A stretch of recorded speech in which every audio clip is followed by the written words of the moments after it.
that when you begin to apply these principles because you understand that they work, then it means then you'll believe in a future more than you believe in your past.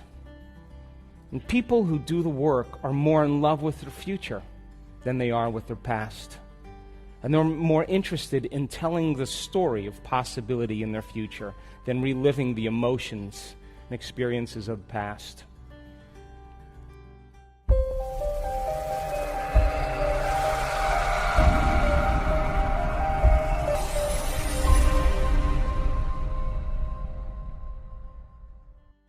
Would you like to hear a few things about you and your life that you probably didn't learn in the school, or from your parents, or from society? As a matter of fact, this is probably totally opposite of what you've been taught. Dr. Joe Dispenza is a world-renowned neuroscientist, and he proven everything he is talking about thousands of times.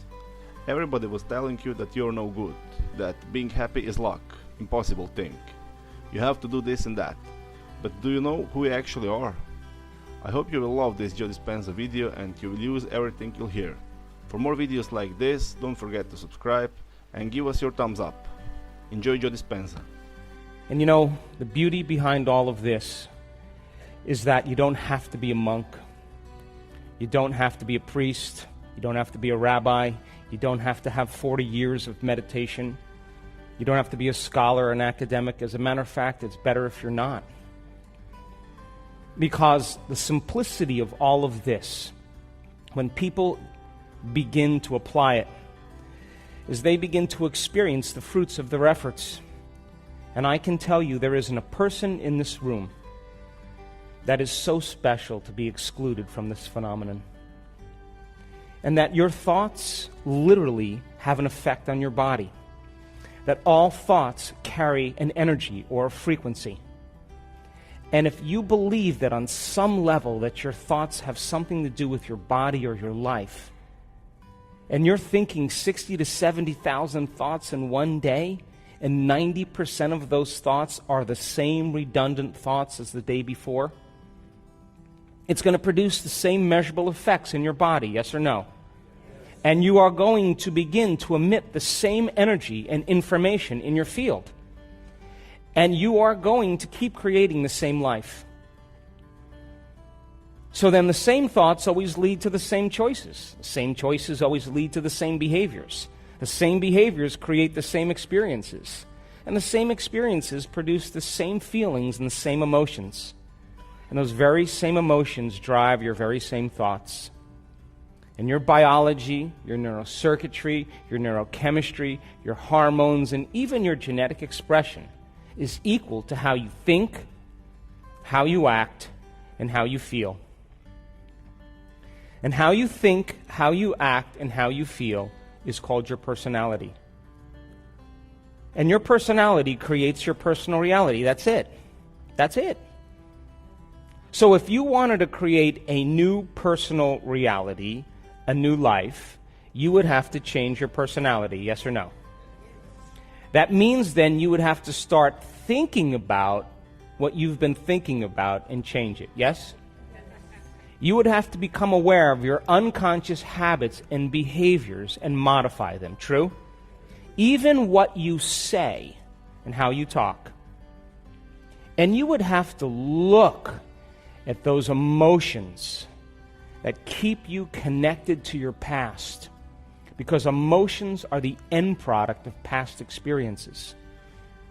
And you would have to decide, do these emotions belong in my future?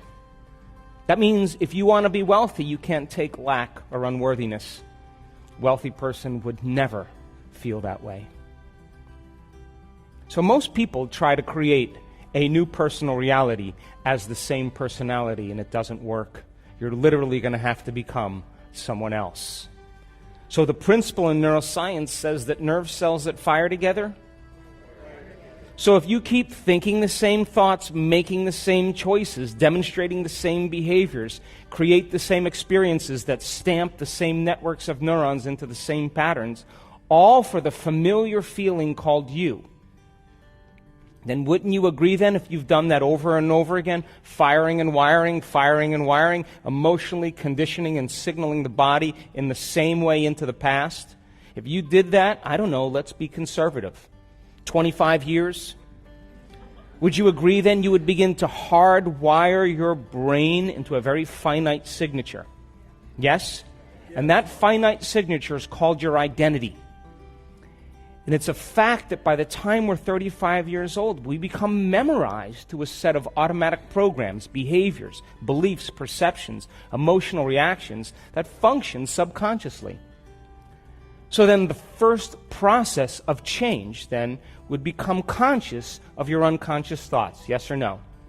And because of the size of the frontal lobe, which is 40% of your entire brain, the crowning achievement of the human being, the fact that you can observe how you're thinking, notice how you're acting, and pay attention to how you're feeling, the moment you can observe that, it means you're no longer the program, yes or no?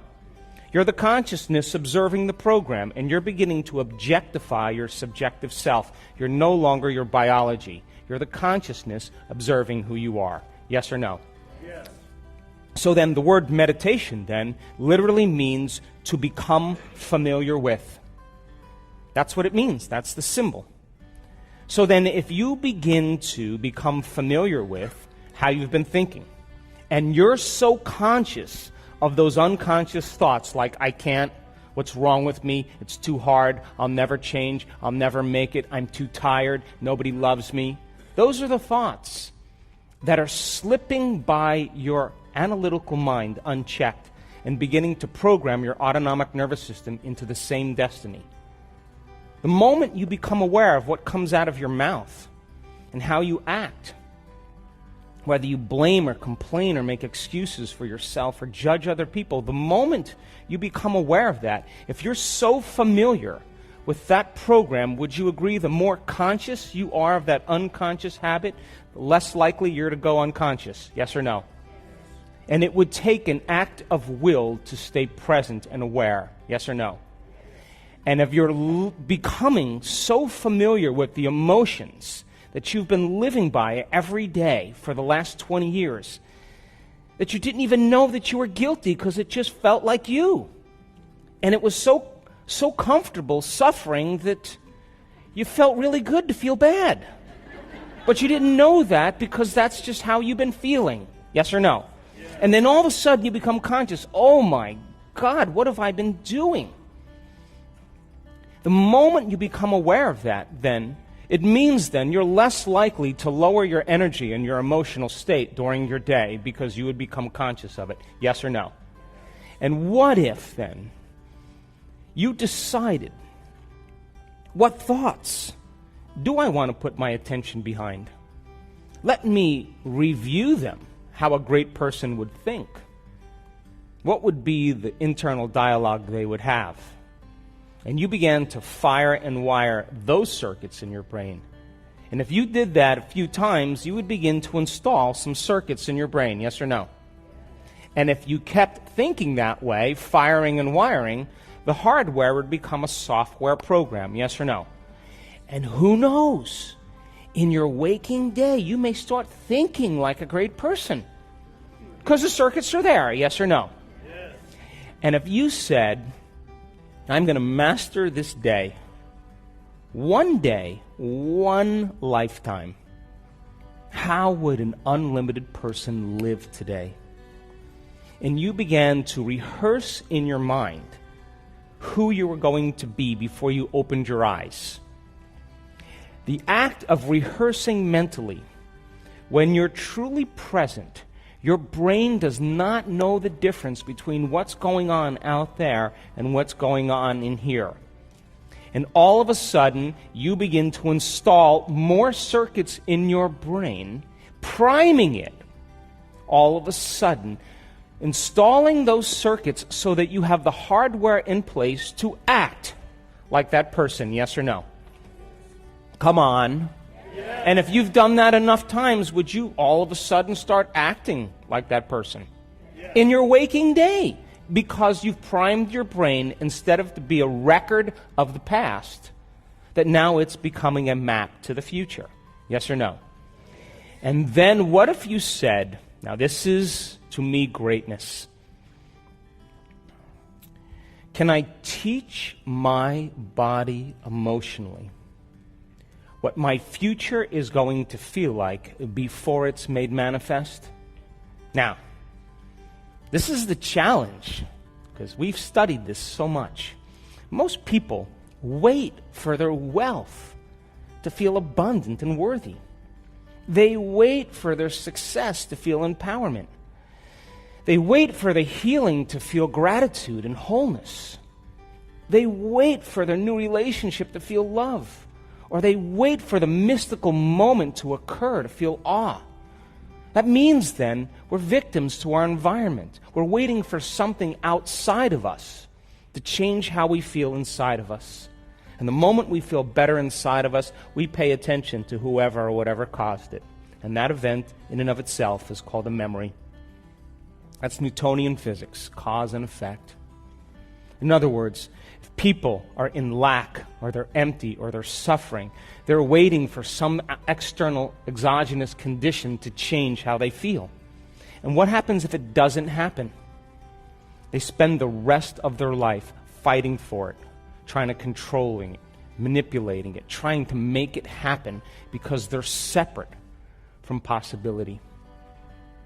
But don't you know that the moment you start feeling wholeness, your healing begins? The moment you start feeling worthy and abundant, you're walking towards your future called wealth. The moment you're empowered by a vision, and every single day you're living in that energy, you are going to tune into a new future. And synchronicities and serendipities are going to begin to happen all around you. The moment you're in love with yourself and you're in love with life, you're going to magnetize an equal. And the moment you're in awe of knowledge and information, you're going to have a mystical experience. And that's causing an effect. And so then, if science tells us that the environment signals the gene, are you with me? And all genes make proteins. And proteins are responsible for the structure and the function of your body. And genes are like Christmas tree lights. They turn on and off all the time, and we've measured this. Would you agree then that if an experience in your environment produces an emotion, and science tells us it's the environment that signals the gene, when you begin to experience the emotion ahead of the environmental experience, you're signaling the gene to begin to make new proteins to prepare the body for that future experience. Are you with me? Yeah. Now you're in alignment biologically with their destiny, neurologically, chemically, hormonally. And all of a sudden now, this is the beauty. If you're able to then maintain that state of mind and body, where there's physical evidence in your brain and body to look like the experience has already occurred because you're doing the work, then the magic starts to happen in your life. Be honest, did you know all these things? Did you ever consider yourself as a consciousness rather than just a person with a name, career, family, and friends? You are creator, and you are creating with your thoughts and feelings. You create your future from the present moment. Although future doesn't exist, you are changing the circumstances in your life from a time and place that you are in right now. Invent a new self and become who you always wanted to be, right now. Did you ever try to live your life as Joe Dispenza described it here? Why didn't they teach us these things when we were kids? Share your opinions with us in the comment section and subscribe